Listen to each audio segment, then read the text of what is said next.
Hello guys, आज हम लोग देख रहे हैं ओशिनिया महाद्वीप।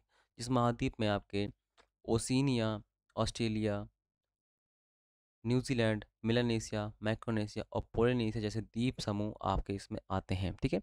तो ओशिनिया महाद्वीप में कौन कौन शामिल हैं? ऑस्ट्रेलिया, न्यूजीलैंड, मिलानेशिया, मैक्रोनेशिया और पोलिनेशिया द्वीप समूह ये सभी शामिल हैं। ओशिनिया महाद्वीप का सबसे बड़ा जो देश है आपका ऑस्ट्रेलिया है, इसलिए इसी के नाम पर ऑस्ट्रेलिया महाद्वीप रख दिया गया है। आप मैप में देखेंगे, ये आपका ऑस्ट्रेलिया जो बना हुआ है, ऑस्ट्रेलिया क्या है? पूरा महाद्वीप है। और इसी में आपके ये जो पूरे कंट्री हैं ये सभी इसमें आते हैं, है ना। तो इसी को हम मिला के ओशिनिया बोल देते हैं। क्या बोल देते हैं? ओशिनिया। ठीक है। तो ऑस्ट्रेलिया महाद्वीप है, वो बात सही है आपकी, लेकिन पूरा ये ओशिनिया का अंग है। ठीक है। आगे आते हैं। ओशिनिया महाद्वीप में कुल 22 देश सम्मिलित हैं। इसमें से ऑस्ट्रेलिया सबसे बड़ा व नौरू सबसे छोटा देश है।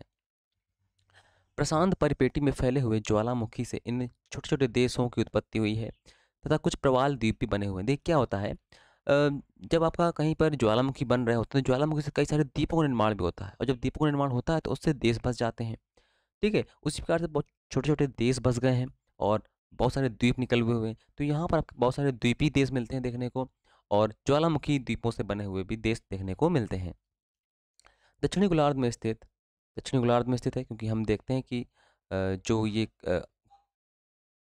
भूमध्य रेखा है, भूमध्य रेखा के इस तरफ उत्तरी गोलार्ध और इस तरफ दक्षिणी गोलार्ध।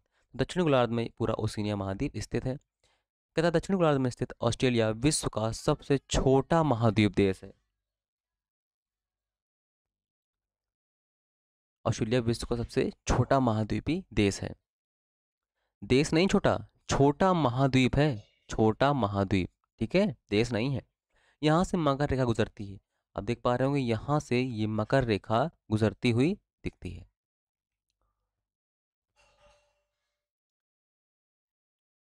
पश्चिमी ऑस्ट्रेलिया में वर्षा का अभाव होता है, इसलिए यहाँ पर मरुस्थलीय स्थिति बनी रहती है। आप देखेंगे जो ऑस्ट्रेलिया का पश्चिमी क्षेत्र है, यहाँ पर अधिकतर मरुस्थल देखने को मिलते हैं। गोंडवाना लैंड का हिस्सा होने के कारण प्राचीन पठारों की स्थिति है, जहाँ लोहा, सोना, खनिज आदि मिलती है।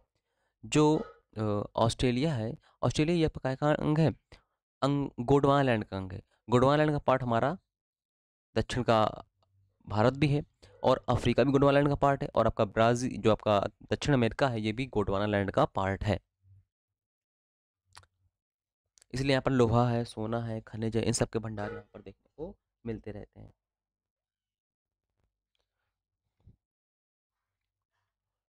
ऑस्ट्रेलिया के पूर्व में ग्रेट डिवाइडिंग रेंज स्थित है। यहाँ पर पड़ती है ग्रेट डिवाइडिंग रेंज। इसको मैं जूम के लेता हूँ ताकि आपको अच्छे समझ में आएगा।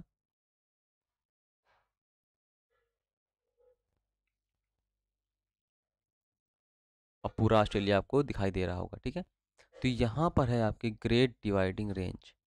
ठीक है, जहाँ से मरे डार्लिंग नदियाँ निकलती हैं। ग्रेट डिवाइडिंग रेंज की सबसे ऊंची चोटी है माउंट कोयस्कू है, जिसकी ऊंचाई कितनी? 2230 मीटर है। ग्रेट डिवाइडिंग रेंज का सबसे ऊंचा शिखर यही है। यहाँ से मरे और डार्लिंग नदियाँ दोनों निकलती हैं। ऑस्ट्रेलिया में ग्रेट आर्टिजन बेसिन स्थित है। देखिए, ग्रेट आर्टिजन बेसिन जो है ऑस्ट्रेलिया की इस पार्ट में, मध्य ऑस्ट्रेलिया में स्थित है। ग्रेट आर्टिजन होते क्या हैं? देखिए क्या होता है, जैसे आप नदी किनारे अगर आप कहीं पर कुछ चीज़ खोदते हैं, जरा सा गड्ढा करते हैं, तो वहाँ तुरंत पानी आ जाता है ना। तो इससे हम बोलते हैं आर्टिजन बेसिन, जिसे स्थानीय तौर पर चोंगा बोलते हैं, कुआं बोलते हैं। तो इन्हीं को हम क्या बोलते हैं? Great artesian basin. तो जो ग्रेट आर्टिजन होते हैं ये क्या होते हैं, यहाँ पर जैसे ही पानी खोदते हैं तो वहाँ पानी निकल आता है। तो जिन्हें हम उत्सुक कुएं बोलते हैं, उत्सुक कुएं बोलते हैं। ठीक है, ऑस्ट्रेलिया में उत्सुक कुएं बोलते हैं। तो यही हैं आपके। यहाँ पर ऑस्ट्रेलिया में सबसे बड़ा ग्रेट आर्टिजन बेसिन स्थित है, यानी वहाँ पर अगर खोदेंगे तो पानी निकलने लगता है। ठीक है। ऑस्ट्रेलिया के क्वींसलैंड राज्य के उत्तर पूर्व तट पर एक अवरोधक प्रवाल भित्ति है, इसे ग्रेट बैरियर रीफ बोलते हैं। ग्रेट बैरियर रीफ कहाँ पर स्थित है? यहाँ पर ग्रेट बैरियर रीफ इसकी स्थिति है। ठीक है, ये विश्व की सबसे बड़ी प्रवाल भित्ति है। इसकी लंबाई लगभग 1900 किलोमीटर है। ऑस्ट्रेलिया के उत्तर पूर्व में प्रवाल की उपस्थिति के कारण बंदरगाहों का विकास नहीं हो पाया है। देखिए क्या होता है, जब यहाँ पर आपका प्रवाल भित्ति स्थित है तो अगर यहाँ पर जहाज आएंगे, अगर मान लीजिए यहाँ से बड़े बड़े जहाज आएंगे तो क्या ये प्रवाल भित्ति टूट जाएगी, है ना, खराब हो जाएगी। इसलिए यहाँ पर आपके जहाज का विकास नहीं हुआ, इतने पोर्ट में आपके जहाज का विकास हुआ है। ऑस्ट्रेलिया के मध्य से मकर रेखा गुजरती है, जिस कारण ऑस्ट्रेलिया का आधा भाग उत्तरी भाग यानी उष्णकटिबंध में स्थित है तथा आधा भाग दक्षिणी भाग शीतोष्ण कटिबंध में स्थित है। यहाँ पर आप देखेंगे ये जो है इतना पार्ट ये आपका इतना पार्ट का है मैं उष्णकटिबंधीय क्षेत्र में है, और इतना पार्ट जो है आपका शीतोष्ण कटिबंध क्षेत्र में स्थित है।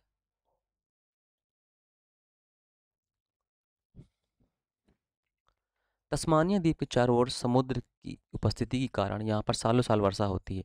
तस्मानिया जो आइसलैंड है वो ये है, देख पा रहे हैं आप चित्र में, तस्मानिया जो है आपका ये ऑस्ट्रेलिया का केंद्र शासित प्रदेश है, तस्मानिया ये है, ठीक है। और यहाँ पर आप देख पा रहे हैं पूरा एक द्वीपीय प्रकार का है, यानी चारों तरफ से पानी पानी से घिरा हुआ है। तो यहाँ पर सालों साल भर वर्षा होती रहती है।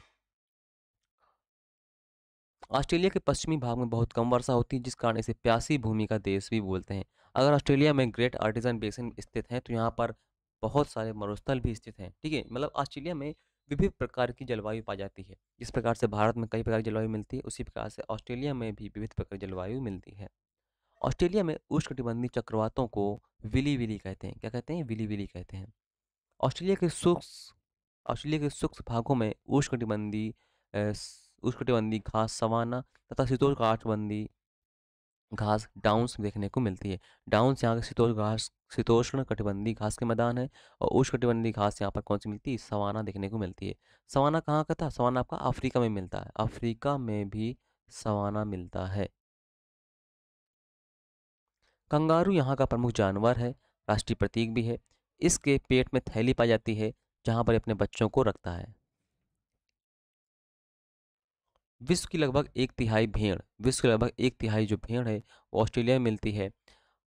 क्वींसलैंड और न्यू साउथ वेल्स में भेड़ पालन प्रमुख राज्य हैं। कौन कौन से? क्वींसलैंड और आपका न्यू साउथ वेल्स। देखिए ऑस्ट्रेलिया के प्रमुख लगभग कुछ देशों मतलब राज्यों में बांट रखा गया है। तो क्वींसलैंड और न्यू साउथ वेल्स, इसमें मैप लगा रखा है मैंने, तो मैप से आप देखेंगे तो अच्छा समझ में दिखाता हूँ मैं आपको। ये है आपका क्वींसलैंड, ठीक है। तो क्वींसलैंड में आपका भेड़ पालन अधिक होता है, और एक राज्य आपका न्यू साउथ वेल्स, ये न्यू साउथ वेल्स है, ठीक है। तो ये ऑस्ट्रेलिया के प्रमुख राज्य हैं: Western Australia, Northern Australia, Southern Australia, Queensland, New South Wales, और ये है आपका विक्टोरिया। और इसके बाद है तस्मानिया। ये तस्मानिया का केंद्र शासित प्रदेश है ऑस्ट्रेलिया का, ठीक है। ठीक है, और ऑस्ट्रेलिया की राजधानी क्या है? कैनबरा यहाँ की राजधानी है, ठीक है। तो ये बात याद रखनी है आपको। और कैनबरा कहाँ पर स्थित है? ये आपका न्यू साउथ वेल्स में स्थित है। तो यहाँ पर देख पा रहे होंगे आपका क्वींसलैंड और न्यू साउथ वेल्स भेड़ पालन के लिए प्रमुख स्थान है। मरे डार्लिंग एक का क्षेत्र भेड़ पालन के लिए जाना जाता है। यहीं पर तो आपकी मरे डार्लिंग नदी बहती थी, यहाँ पर आपकी है ना, यहाँ पर। यहाँ की सबसे अच्छी किस्म भेड़ कौन सी है? मेरिनो है। और ये पता है कहाँ से लाई गई थी? ये स्पेन से लाई गई थी, स्पेन से लाई गई थी, और यहाँ पर अधिक विकास हो गया इस भेड़ का, जो स्पेन से आयात की गई थी। इससे इससे अच्छी किस्म की ऊन प्राप्त होती है, इससे अच्छी किस्म की ऊन प्राप्त होती है, और ऊन का बहुत निर्यात भी किया जाता है। भारत में पाई जाती है पश्मीना, पश्मीना बकरी है ये। पश्मीना बकरी जो है भारत में, इसकी जो ऊन होती है वो भी काफ़ी महंगी होती है, इसकी सॉल बनती है और जो बहुत गर्माती है। तो पश्मीना बकरी है ये बहुत फेमस है भारत में। गोंडवाना लैंड का हिस्सा होने के कारण ऑस्ट्रेलिया में खनिज संसाधन पर्याप्त मात्रा में स्थित है। यहाँ पर सोने, कोयले, लोहा, बॉक्साइट, मैग्नीज, टिन के आदि के भंडार अधिक देखने को मिलते हैं। पश्चिमी ऑस्ट्रेलिया में कालगुरडी और कुलगाड़ी दोनों खाने प्रसिद्ध हैं। कालगुरडी और कुलगाड़ी दोनों सोने ही खाने हैं, कहे कि ये सोने ही खाने हैं ये दोनों, ठीक है। यूरेनियम के उत्पादन में ऑस्ट्रेलिया प्रमुख स्थान है। ऑस्ट्रेलिया और जो ब्राज़ील है यहाँ पर यूरेनियम उत्पादन अधिक होता है। वर्तमान में कजाकिस्तान प्रथम स्थान पर है, लेकिन यहाँ पर भी अधिक उत्पादन होता है। न्यूजीलैंड यहाँ का दो प्रमुख न्यूजीलैंड यह दो बड़े द्वीपों का देश है, जिसकी राजधानी क्या है? वेलिंगटन है। तो न्यूजीलैंड जो है आपको यहाँ चित्र में नहीं बना हुआ है, न्यूजीलैंड देखते हैं। न्यूजीलैंड ये है आपका सामने, ये न्यूजीलैंड है, और यहाँ प्रमुख देश है, ठीक है। इसके बीच में आपकी बॉस जल संधि है। और जो न्यूजीलैंड है, न्यूजीलैंड की राजधानी क्या है? वेलिंगटन। और वेलिंगटन ही आगे प्रमुख राजधानी है, तो वेलिंगटन आपका यहाँ पर स्थित है, ठीक है। यहाँ पर भी जो यूके है कब्जा किए रहा है। तो ये कुछ प्रमुख देश थे ऑस्ट्रेलिया महाद्वीप के जो आपके एग्ज़ाम की दृष्टि से महत्वपूर्ण है। तो इस टॉपिक पर इतना ही। ऑस्ट्रेलिया लगभग जो महाद्वीप है वो ख़त्म हो चुका है। इसके बाद नेक्स्ट वीडियो में हम नेक्स्ट टॉपिक की चर्चा करेंगे। तो मिलते हैं नेक्स्ट वीडियो में। Thank you, tata, bye bye.